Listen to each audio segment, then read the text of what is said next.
How to handle disrespect. The dark truth about boundaries and power. Act I, the wound. Here's something nobody tells you about disrespect. It's a gift. The moment someone disrespects you, they're doing you a favor. They're showing you exactly who they are. And more importantly, they're showing you what they think you'll tolerate. Most people respond completely wrong. And in that moment, that single moment, they cement their position as a target for the rest of that relationship. What I'm about to show you, most people will never figure out. Because the answer isn't what you've been taught. And it's definitely not what's comfortable. But it works. The disrespect epidemic ***. Look around. Disrespect is everywhere now. The coworker who interrupts you mid-sentence. Every single meeting. The friend who only calls when they need something. The partner who dismisses your concerns like you're overreacting. The stranger who cuts in front of you like you're invisible. And you've been taught the same thing your whole life. Be the bigger person. Let it go. Don't let them get to you. Mature advice, right? Reasonable. Also completely useless. Because while you're being the bigger person, they're taking the promotion you earned. They're telling the story where they're the hero and you're the footnote. They're training everyone around you that this is how you get treated. And here's the part that keeps you up at night. You feel it. That quiet humiliation that sits in your chest. That moment when you think of the perfect response 3 hours later. That slow-burning frustration that has nowhere to go. So it just sits there, poisoning you. I'm going to tell you why this keeps happening. And why everything you've tried hasn't worked. But first, you need to understand what's actually happening in that moment when someone disrespects you. Because it's not what you think. Why most responses fail. When someone disrespects you, most people do one of 3 things. They explode. They shrink. Or they do this passive-aggressive middle ground that somehow makes everything worse. Let me show you why all 3 fail. You're in a meeting. You're presenting an idea you've been working on for weeks. Mid-sentence, Brad from accounting interrupts you. Doesn't even acknowledge he's interrupted, just starts talking. Response 1, you get angry. You snap at him. Tell him you weren't finished. Know what happens? You look emotional, unstable, thin-skinned. Brad apologizes. Sorry, didn't mean to interrupt. With that smirk that says he absolutely did. And now you're the person who can't handle pressure. Response 2, you let it go. You wait for him to finish. You continue your presentation. Very mature. Know what everyone in that room just learned? You can be interrupted. You won't do anything about it. Brad just tested the room's boundaries. And you failed the test. Response 3, the passive-aggressive play. Later, you bring it up. Hey Brad, can we talk? Earlier when you interrupted me. You explain how it made you feel. You ask him to be more mindful. Apologizes. 2 weeks later, he does it again. Because that conversation taught him you'll talk about boundaries, but you won't enforce them. See, most people think social dynamics work like a court of law. You present your case. The other person sees reason. Justice prevails. That's not how humans work. Humans are primates. And primates don't respect arguments. They respect demonstrations of consequence.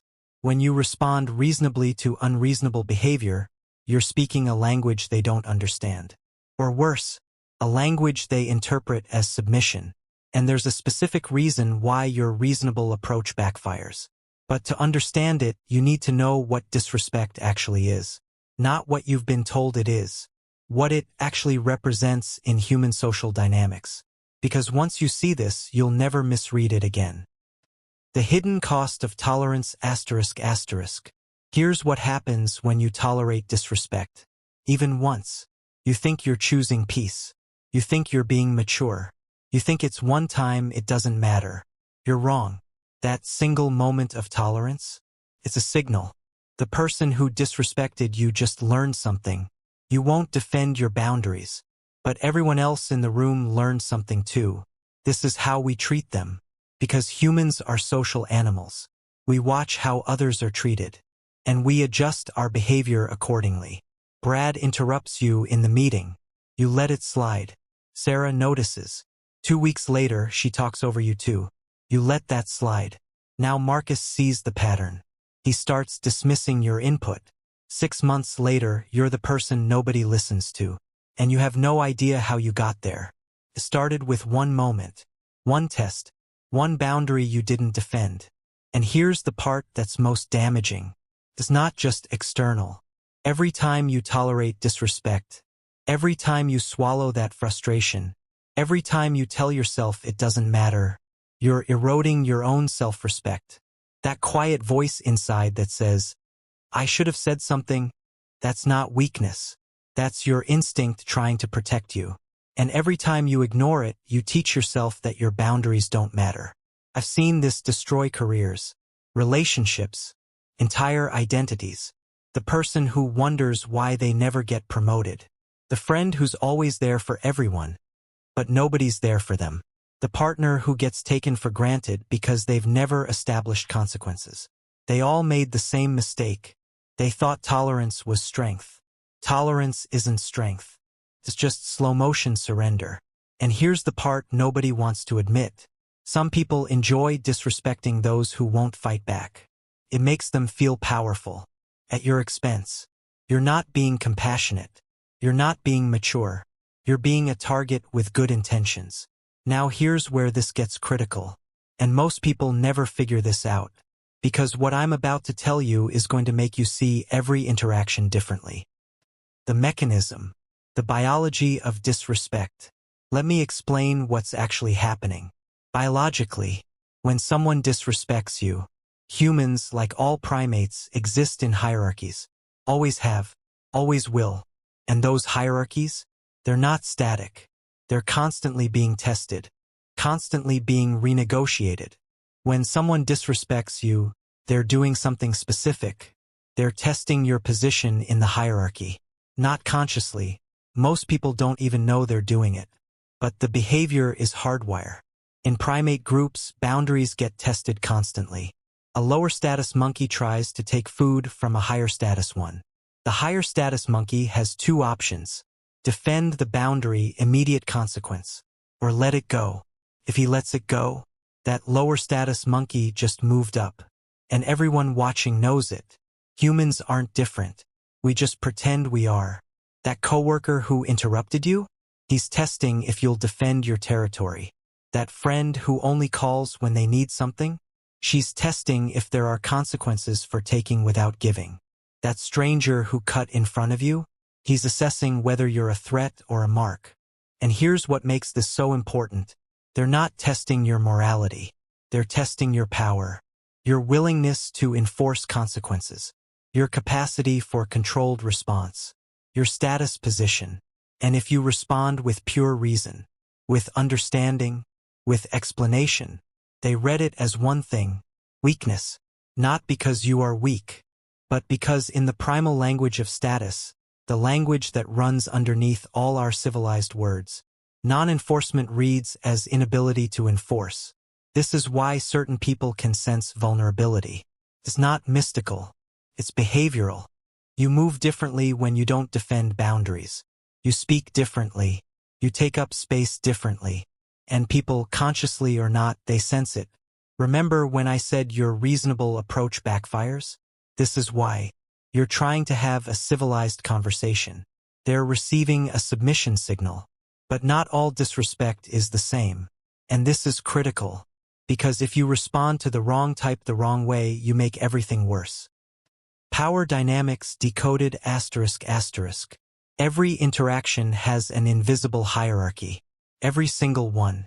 You walk into a room, hierarchy establishes itself in seconds. Who speaks first? Who gets interrupted? Who gets listened to? Who gets ignored? This isn't opinion. It's observable reality. And that hierarchy? It's maintained through 1,000 micro-interactions. Tests. Responses. Adjustments. Most people are completely blind to this. They think respect is about being good, being competent, being moral.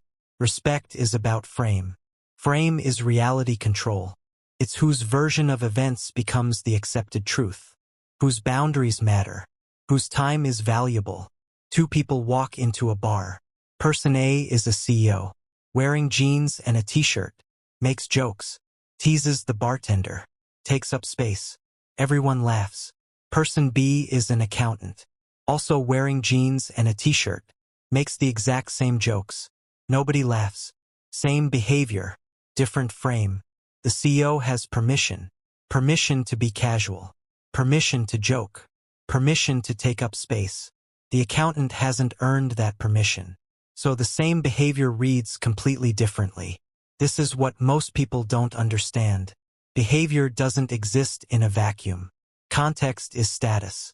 And status is perception. You want to know why some people never get disrespected? Even when they're not aggressive. Even when they're not imposing. Because they established frame early. And they never let it slip. One boundary violation, immediate consequence. No excessive emotion. No lengthy explanation. Just consequence. And everyone learned. This is not a person you test. Meanwhile, others are still wondering why being competent and kind isn't enough. It's because they're playing a different game. They think respect is earned through virtue. It's earned through boundary enforcement. Now here's what makes this even more complicated. Frame isn't just about you. It's about the system you're in. In some systems, you have leverage. You can establish boundaries because you control resources, access, opportunity. In other systems, you're lower on the hierarchy. You have limited leverage. And trying to establish dominance directly just gets you crushed. This is why the workplace can be so difficult. You're stuck in a hierarchy you didn't choose, with people who have power over your livelihood. And when they disrespect you, your options are limited. But they're not non-existent. You just have to understand what kind of disrespect you're dealing with, and what response the system allows. Because there are 3 distinct types of disrespect, and each one requires a completely different response. Get this wrong, respond to type 3 like it's type 1, and you'll make everything worse. But get it right and you can flip the entire dynamic. The 3 types of disrespect. Type 1, the test. This is boundary-probing behavior. Usually happens early in a relationship. Professional, personal, doesn't matter. They're determining where you sit in the hierarchy, what they can get away with, where your limits are. Small jabs disguised as jokes. Minor violations of your time or space. Subtle dismissals of your input. Oh, I was just kidding. You're too sensitive. I didn't think you'd mind. They're testing. And your response in this moment? It sets the entire trajectory of that relationship. For instance, new coworker. First week. He borrows your coffee mug. Doesn't ask. Doesn't return it. Minor, right? Who cares about a coffee mug? He cares. Because it's not about the mug. It's about whether you notice. Whether you care. Whether you'll say something. You let it go? Next week, he's using your desk when you're out. Month later, he's taking credit for your ideas. All traceable back to the coffee mug you didn't defend. Type 2. The challenge. This is direct status competition. And it's almost always public. Witnessed. Because the point isn't just to disrespect you. It's to establish dominance in front of others. Public contradiction. Direct insult. Authority challenge. This is the meeting where someone doesn't just interrupt you. They dismiss your entire idea. That's not going to work. We tried that before. I think what they're trying to say is, this is the social gathering where someone mocks you, and everyone watches to see how you respond. This is the relationship where your partner contradicts you in front of friends, makes you the punchline. Type 2 is different than Type 1. Type 1 is exploration. Type 2 is attack. And attacks require a different response. Type 3, the dismissal. This is the worst one. Because by the time you're experiencing Type 3, you've already lost. Type 3 is when they don't even see you as a factor anymore. The disrespect is casual, thoughtless. They talk over you without even noticing. They make decisions without consulting you. They forget you exist. You're not even worth the energy of a challenge. You're just there. The group chat where everyone makes plans. Nobody asks if you're free. They just assume you'll adjust. The workplace where meetings get scheduled without you. Decisions get made without your input. Your ideas get attributed to someone else. The relationship where your partner makes major life decisions, and you find out after. Type 3 means they've already categorized you. Low status, non-threatening, manageable. And here's what defeats most people. They try to respond to type 3 disrespect with type 1 responses. They try to have a conversation. Hey, can we talk about how this makes me feel? That doesn't work. Because they don't respect you enough to care how you feel. So what are they actually testing for? When they disrespect you, at any level, what are they really asking? This is the part that changes how you see every interaction, every relationship, every power dynamic. Because once you understand what they're actually testing, you'll never respond the wrong way again. What respect actually tests ***. When someone disrespects you, they're not testing whether you're a good person. They're testing 3 things. 1. Will you notice? This sounds obvious, but it's not. Many people are so checked out, so conflict avoidant, so eager to keep the peace, that they don't even register the disrespect. They rationalize it. Maybe I'm being too sensitive. Maybe they didn't mean it that way. Maybe I misunderstood. When someone disrespects you and you don't even acknowledge it happened, you've failed the first test. Because now they know you won't even defend your perception of reality. 2. Will you care? Noticing is one thing. Caring is another. Some people notice the disrespect, but they've been so conditioned to tolerate it that they don't care. It's not worth it. I have bigger things to worry about. It's just how they are. When you notice disrespect but don't care enough to respond, you've failed the second test. Because now they know your boundaries don't actually matter to you. So why would they matter to anyone else? 3. Will you do something about it? This is the only test that actually matters. You can notice, you can care. But if you don't enforce a consequence, none of it matters. And here's where most people fail. They think doing something means having a conversation, explaining how it made them feel, setting a verbal boundary. That's not a consequence. That's a warning. And warnings without follow-through are just proof that #. Act 3. The response. The immediate response framework. The 3-second rule. That's how long you have. 3 seconds from the moment of disrespect to the moment of response. Any longer than that and you've already lost half the battle. Because delayed responses look calculated, rehearsed, weak. Immediate responses look instinctive, natural, powerful. Here's what happens in those 3 seconds. First second, pause. Not a confused pause. Not a hurt pause. Pressure pause. You stop whatever you're doing. You go completely still. That stillness creates tension. Everyone feels it. The person who disrespected you especially feels it. Second, assess. Is this type 1, 2, or 3? Is this a test, a challenge, or a dismissal? What system am I in? Do I have leverage here? Is this person worth the energy, or should I just delete them? Third, calibrate. Match your response to the violation. Not over, not under. Precise force. Then you execute. Here's what this looks like in practice. Brad interrupts you in the meeting. 1 second, you stop talking mid-sentence. Complete silence. You turn your head slowly toward Brad. You look at him.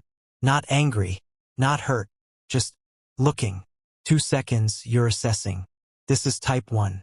Early test. Public setting. You have some leverage here, it's your presentation. 3 seconds. Calibration. This needs immediate correction but not nuclear response. You hold the eye contact for 1 more beat. Then you say very calmly, I wasn't finished. Not a question.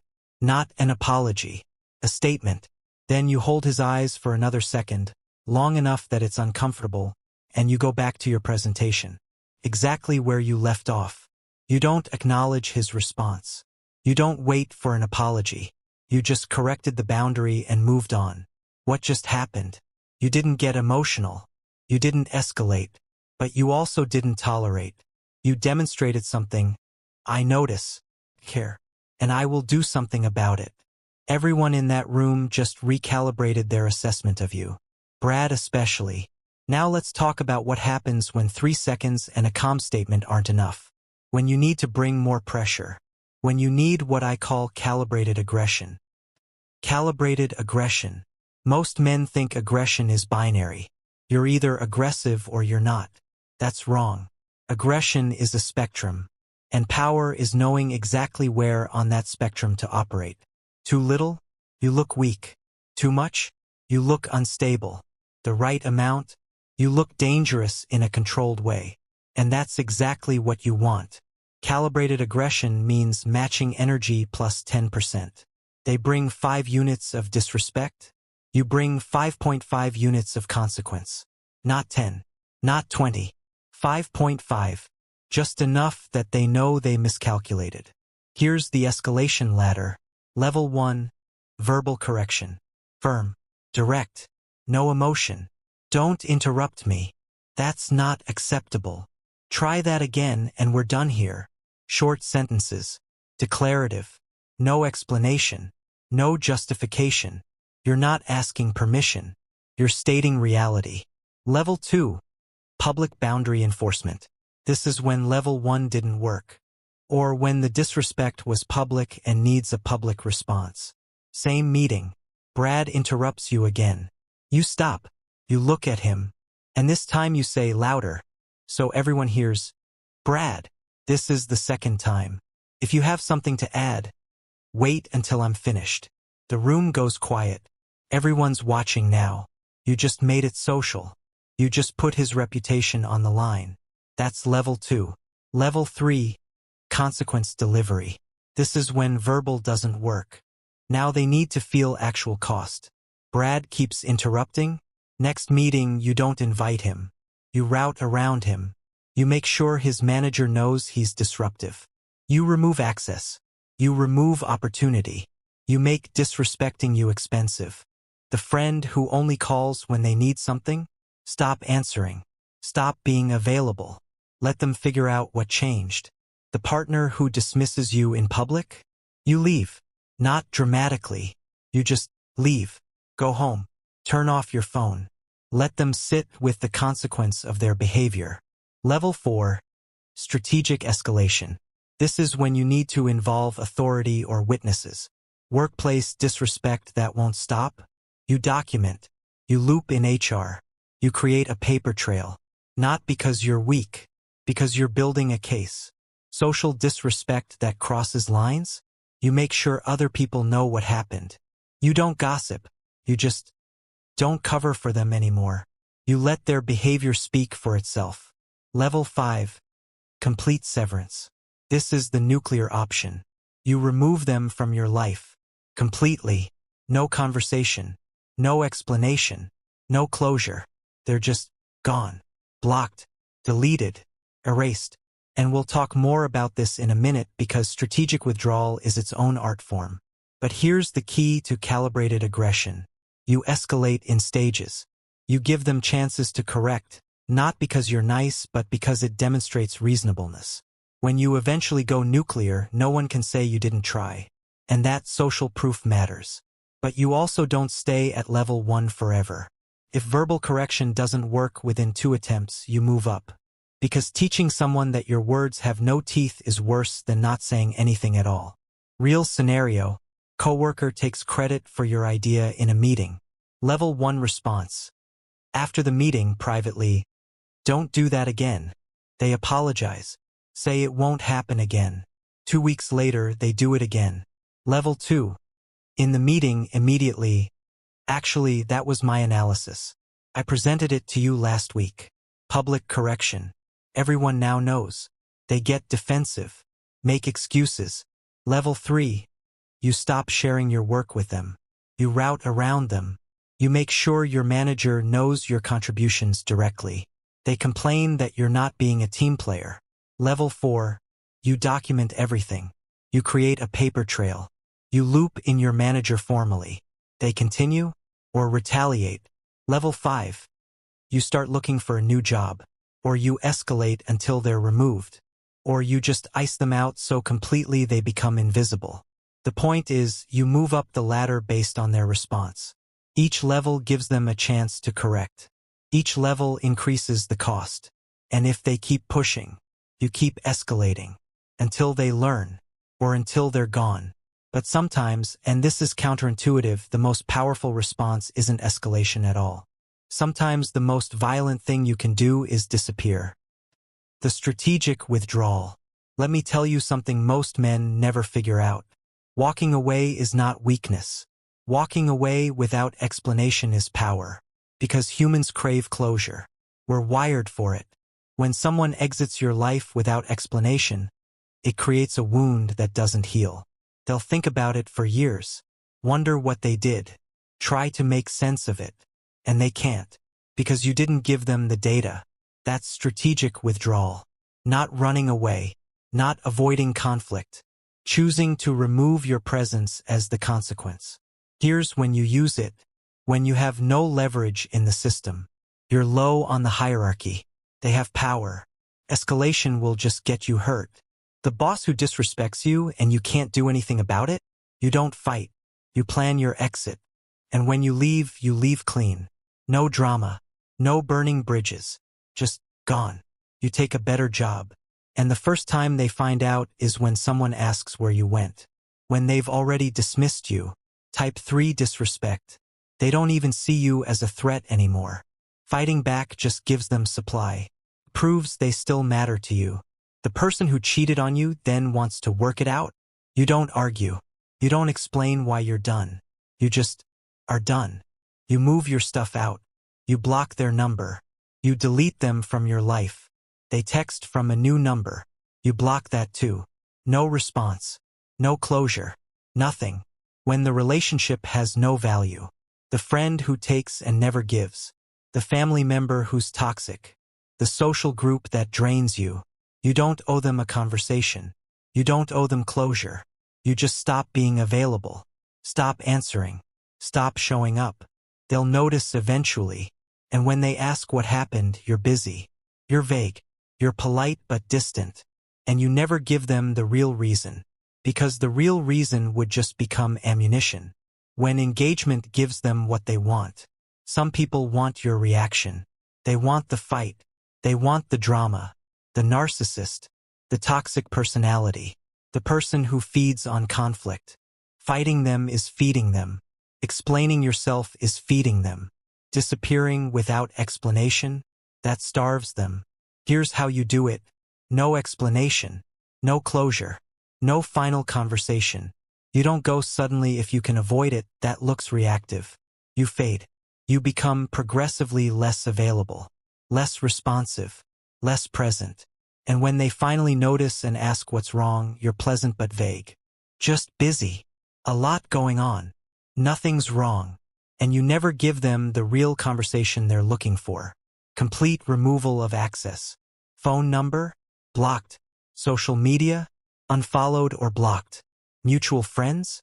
You're cordial but you're not discussing it. Physical spaces?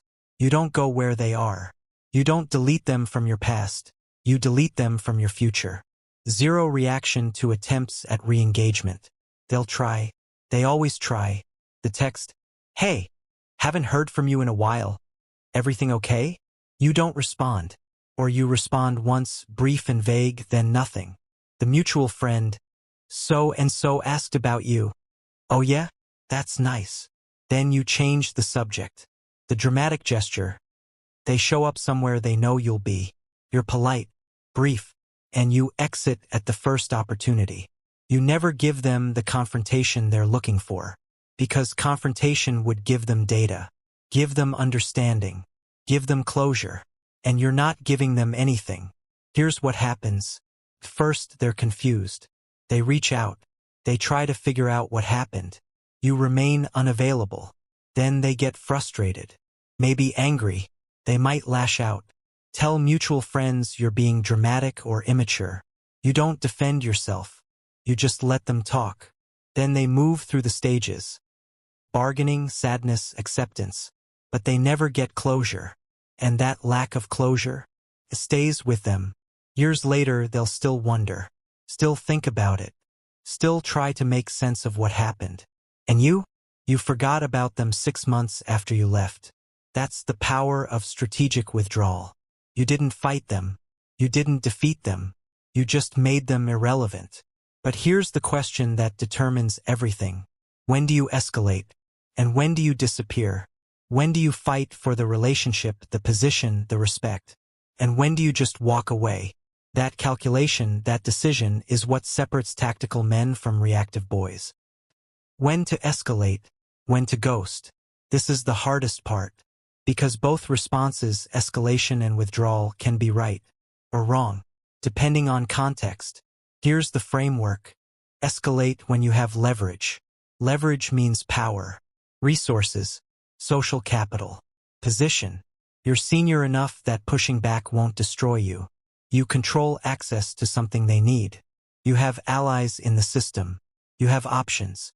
The workplace where you're valued. The relationship where you have equal or greater investment. The social circle where you have standing. In these situations, escalation works. You can enforce consequences. You can make disrespecting you expensive. And you should. Because walking away when you have leverage looks like weakness. And it trains everyone watching that you don't defend your position. Ghost when you have no leverage. No leverage means they hold the power. Fighting back will cost you more than it costs them. The job where you're replaceable. The relationship where they don't value you. The social hierarchy where you're at the bottom. In these situations, escalation just gets you hurt. You make yourself a bigger target. You prove you're bothered. And the person with more power? They crush you. So you don't fight. You exit. And you do it strategically. You find a better job first. You build a better social circle. You improve your position. And then you leave. Quietly. Cleanly. And they don't realize what they lost until you're already gone. Escalate when the disrespect is public and witnessed. Because public disrespect requires public correction. If someone challenges you in front of others and you don't respond, everyone watching learns you won't defend yourself. That costs you more than just that relationship. It costs you reputation, social standing. So you correct it. Immediately. Calibrated force. And you make sure everyone who witnessed the disrespect also witnesses the correction. Ghost when the disrespect is private and dismissive. Type 3 disrespect. They've already categorized you as low value. Fighting for their respect is trying to negotiate from weakness. You can't convince someone to respect you. You can only demonstrate you don't need them to. So you withdraw. And you do it without explanation. Because explaining would be seeking their understanding. And you're not seeking anything. Escalate when the relationship has value worth protecting. Good friend having a bad day. Long-term partner going through stress. Colleague you respect who made a mistake. These relationships have equity, history, value. You escalate but carefully. You enforce the boundary but you leave room for repair. That's not acceptable. But I know this isn't usually you. What's going on? You're firm but not nuclear. You're defending the boundary while acknowledging the relationship. Ghost when the relationship is consistently toxic. Not one bad day. Not stress. Pattern. The person who repeatedly disrespects you. The relationship where you're always the problem. The dynamic that never improves. These relationships don't have value, they have cost. And the best thing you can do is remove the cost from your life. No conversation. No final attempt. No closure. Just gone. Escalate when there are witnesses who matter. Sometimes you're not fighting for yourself. You're fighting for your reputation. The disrespect happens in front of your team, your family, your peers. If you don't respond, they all learn something about you.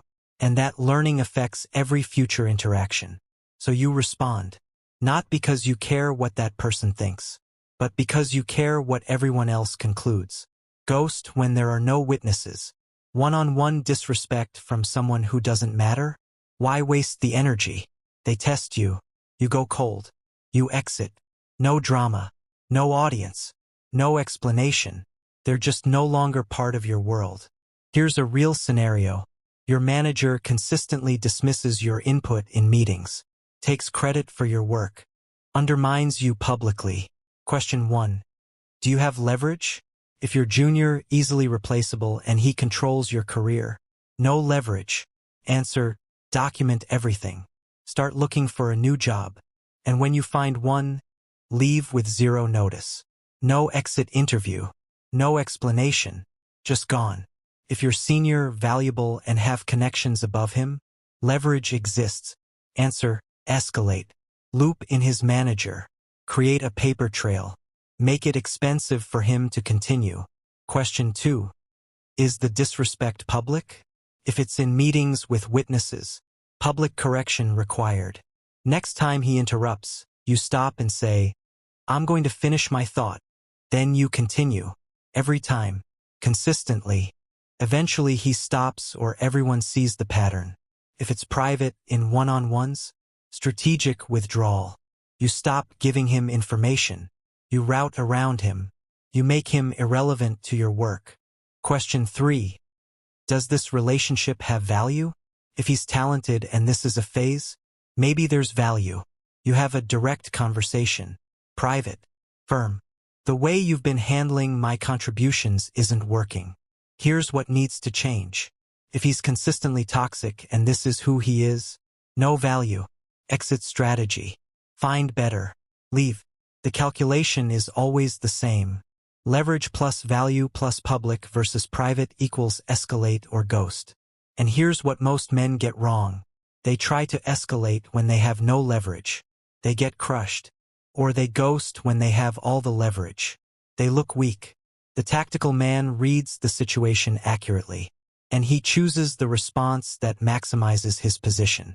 Sometimes that means standing and fighting. Sometimes that means disappearing without a trace. But it's never reactive. It's never emotional. It's calculated. And when you get this calculation right, when you escalate when you should and withdraw when you should, something changes. You stop being a person who gets disrespected. Not because you're more likable. Not because you're more valuable. But because you've become something else entirely. Act 4. The transformation.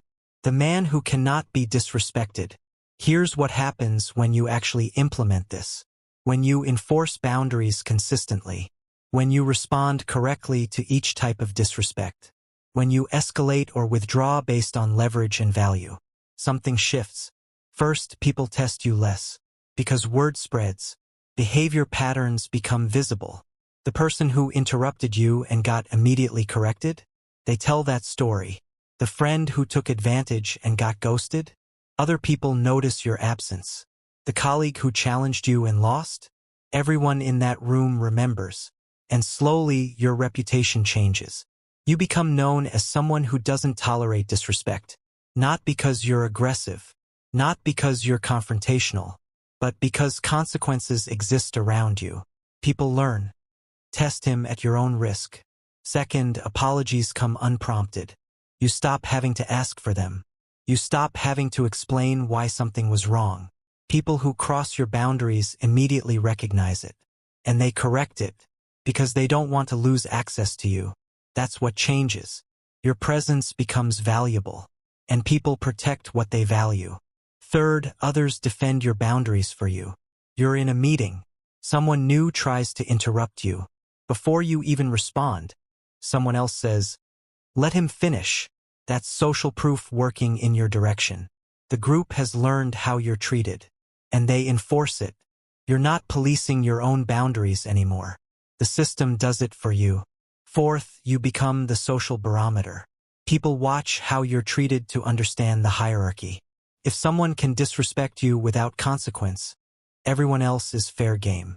If no one disrespects you, everyone else adjusts their behavior accordingly. You set the standard, not through what you say, through what you tolerate. Fifth, your presence alone sets the tone. You walk into a room, the dynamic changes. Not because you're intimidating, not because you're dominant, but because people know around him we're respectful. Around him there are standards. That's the transformation. And here's the deeper truth. Respect isn't something you earn. It's something you take and defend. You don't demand it. You don't beg for it. You don't convince people you deserve it. You'll notice who respects you by who stays, and who fears you by who returns. But the man who cannot be disrespected, he stopped counting either group, because he realized something the rest haven't. The only respect that matters is the one you give yourself. And that respect, it's non-negotiable. 39:30-40:00. Final warning. Most men will never do this. Not because they can't, but because it's uncomfortable.